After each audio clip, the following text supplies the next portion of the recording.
Euer Shop rankt in der organischen Google-Suche, das Produkt verkauft sich und trotzdem wird es in ChatGPT und im Google KI-Modus nicht empfohlen. Das kann man nicht länger ignorieren, denn das Nutzerverhalten ändert sich gerade rasant. Ich zeige dir, warum das passiert und was das für die Gestaltung von Produktseiten in der Praxis tatsächlich bedeutet. Viel Spaß!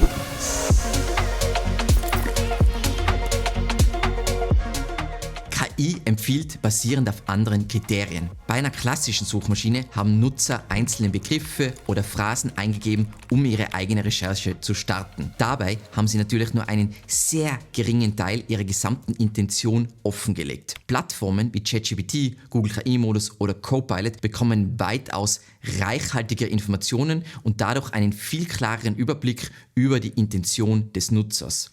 Übertrieben könnte man sogar sagen, wenn ein Nutzer wie ich ein Tool wie ChatGPT sehr häufig verwendet, kennt das Tool vereinfacht dargestellt die Identität des Nutzers, Kontext, Historie, Präferenzen.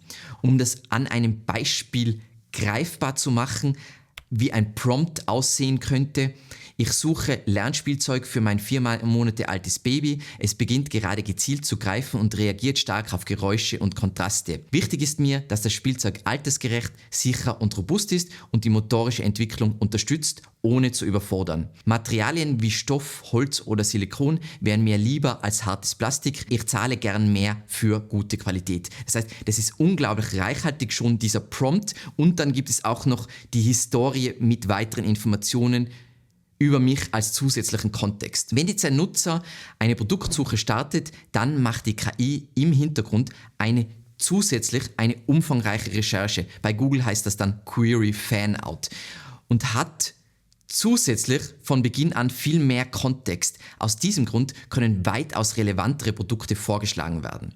KI-Plattformen betrachten dabei: Was ist der genaue gewünschte Nutzungskontext? Welche Präferenzen hat mein Nutzer und welche vergleichbaren Produkte gibt es?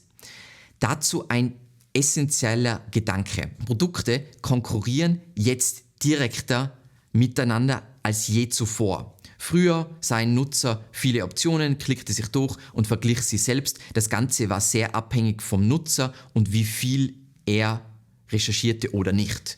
In KI-Systemen gibt es eine konkrete Anfrage in einem Dialog, eine begrenzte Auswahl an Kandidaten basierend auf vielen Daten und rationalen Kriterien und einen Output. Das wird auch die Rolle von Kategorieseiten neu definieren. Im klassischen SEO ist ja die Kategorieseite bei einem Online-Shop das Allerwichtigste. Das heißt jetzt nicht, es gibt keine Kategorieseiten mehr, es wird weiterhin Kategorieseiten auf Websites geben, allein schon zur Navigation und um Nutzungsszenarien für KI abzubilden.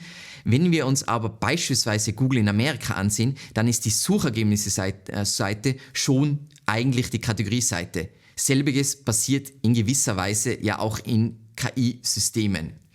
Jetzt sollte deine Frage sein: Wie muss ein Produkt beschrieben sein, damit es von KI-Systemen korrekt verstanden, eingeordnet und idealerweise häufiger empfohlen wird? Was Produktseiten jetzt leisten müssen. Und die folgenden Punkte, die wir jetzt durchgehen, sind übrigens nicht nur Beobachtungen aus unseren laufenden E-Commerce-Projekten. Genau dieses Verhalten sieht man auch in einer aktuellen Studie zu Generative Engine Optimization im E-Commerce, die sich explizit angeschaut hat, wie KI Produkte bewertet und vergleicht. Nummer 1.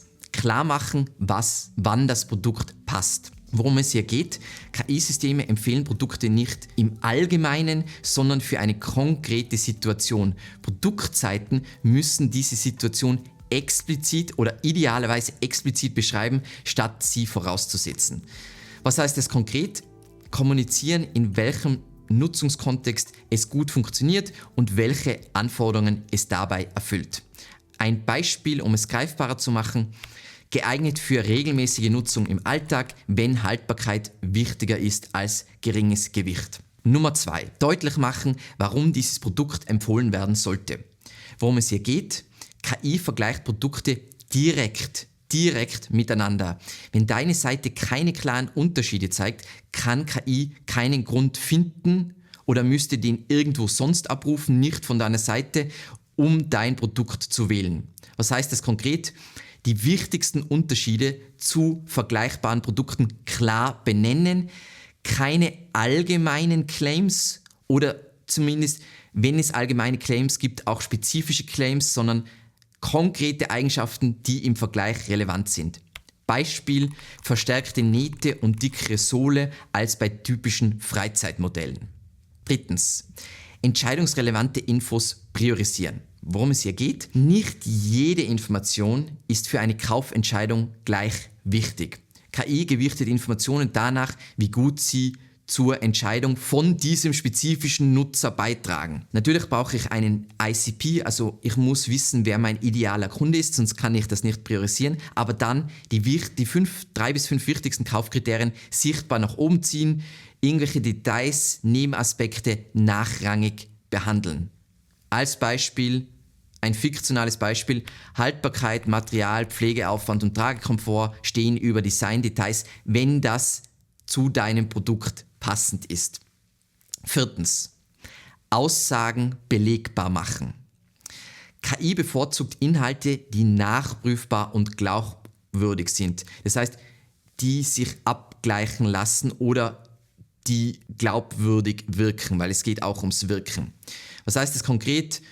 Bewertungen, Tests, Zahlen oder Garantien nennen, wenn vorhanden. Beispiel: durchschnittlich, das haben die meisten Shops ja, durchschnittlich 4,6 Sterne aus über 3000 Bewertungen, 2 Jahre Herstellergarantie. Fünftens: Inhalte so strukturieren, dass man sie schnell erfassen kann. Das haben sehr viele Shops, das heißt, das ist ein etwas weniger wichtiger Punkt.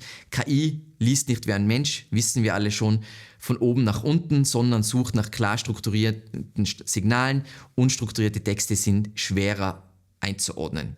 Was heißt das konkret? Wir brauchen eine saubere HTML-Überschriftenstruktur, klare Abschnitte, wir hinterlegen strukturierte Daten und wenn wir jetzt viele ähnliche Produkte haben, wollen wir immer die gleiche Struktur verwenden. Die meisten Shops haben das.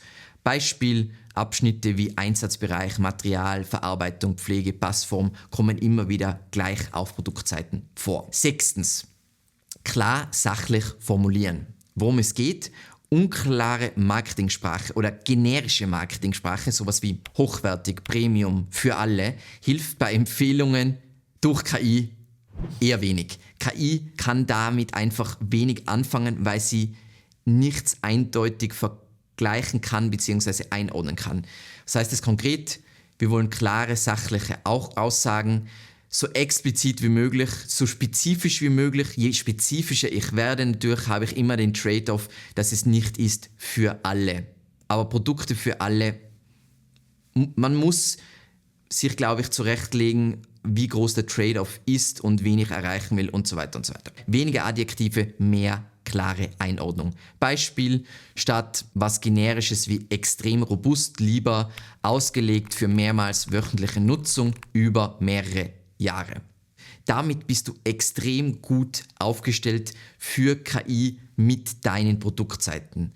Aber das ist nur der Anfang. Der nächste logische Schritt ist, dass KI nicht nur recherchiert und empfiehlt, sondern selbst kauft. Das gibt es jetzt schon im Kleinen, aber wird noch nicht sehr groß verwendet, aber in diese Richtung wird es jetzt schnell gehen. Und die besprochenen Maßnahmen werden dir auch in dieser Zukunft maßgeblich weiterhelfen. Über Agentic Commerce werden wir in den kommenden Wochen übrigens noch detaillierter sprechen. Was du jetzt aus dieser Folge unbedingt mitnehmen solltest, ist eine Frage: Kann das System verstehen, für wen ein Produkt gedacht ist, in welcher Situation es passt und warum es in diesem Fall die beste Option ist? Und je spezifischer, besser du das beantworten kannst, desto öfter wirst du empfohlen werden. Viele heutige Produktseiten sind aus meiner Sicht dafür schlicht zu unscharf.